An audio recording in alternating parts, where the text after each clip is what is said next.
Pero, kailangan po, kapag ito yung i-install, magtawag po tayo ng electrician, which is certified from Aptec International.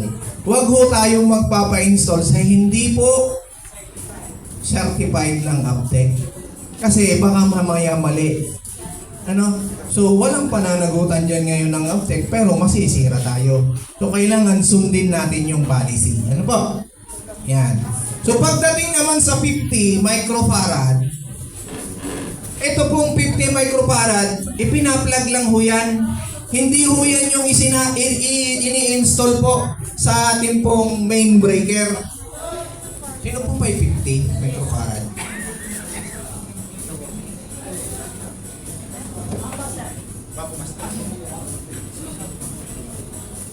So yung 50 microfarad po natin, ipina-plug din po siya. Ang ini-install po sa breaker, ito pong switch at saka po yung outlet. Yun po yung naka-install doon po sa line side ng ating breaker. Ano po? And then yung 25 microfarad, which is, pansin nyo po ba, yung dalawang device natin, meron silang plug. Pero po yung 100 wala. Kasi ito, naka-design para po i-plug sa inyong mga outlet. Pero, kung titignan nyo po, yung 25 microfarad, mayroon po siyang saksakan sarili sa device. So, itong device na to, 2-in-1 po yung gamit. Resistive at saka po centralized.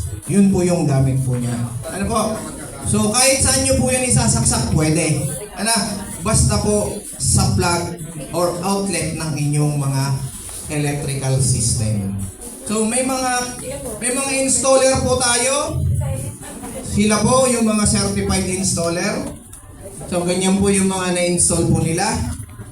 Ayan. So, sila po yung mga installer po natin.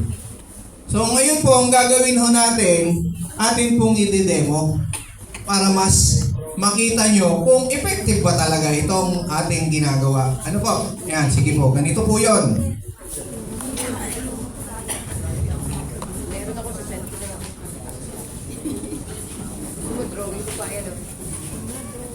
Sakit ng likod ko. Doon ako sa may sandalan. Sige.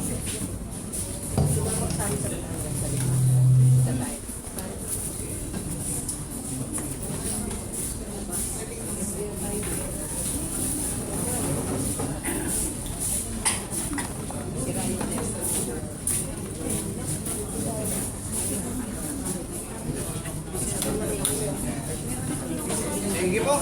So, atin pong i-demo po. Assist po tayo ni Sir. Baka magkahulog po sila. Ayan. Ayan. Sige po. So, ito po yung ating demo kit. Itong demo kit po natin, inire-represent po niya yung buong bahay. Na yung bahay po natin, may kontador po. Itong kontador nakikita sa labas ng bahay. Minsan nasa poste ng Meralco. Ano po? Pero yung ating pong circuit breaker, ito po yung nasa loob ng bahay. Ang purpose po nito, for safety purposes. Para iwas aksidente. Just in case, mayroon pong short circuit na mangyayari sa inyo pong mga line system. And then yung line system po natin, ito po yung outlet, switch ng ilaw, receptacle para paglalagyan ng bulb. Ano po? So ito pong bulb po natin,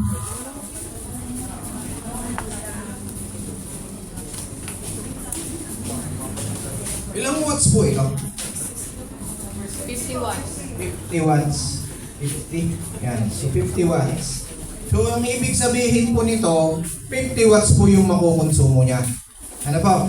So dito po makikita ho natin, meron po tayong nakalagay digital meter reader. Para makita po ninyo kung gaano kataas yung voltahe sa ating lugar. Ngayon po, ang voltahe po dito, 238. Sobrang taas. Ano? Doon sa standard na 220. Pero ang mga electrical engineer, plus 10, okay pa siya kahit mag 238. Huwag lang po siyang mag 240 kasi ma-overload yung ating mga appliances.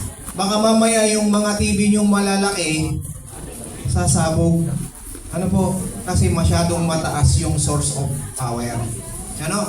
And then kapag mababa naman, like for example, bumaba siya ng 10, minus 10 naman.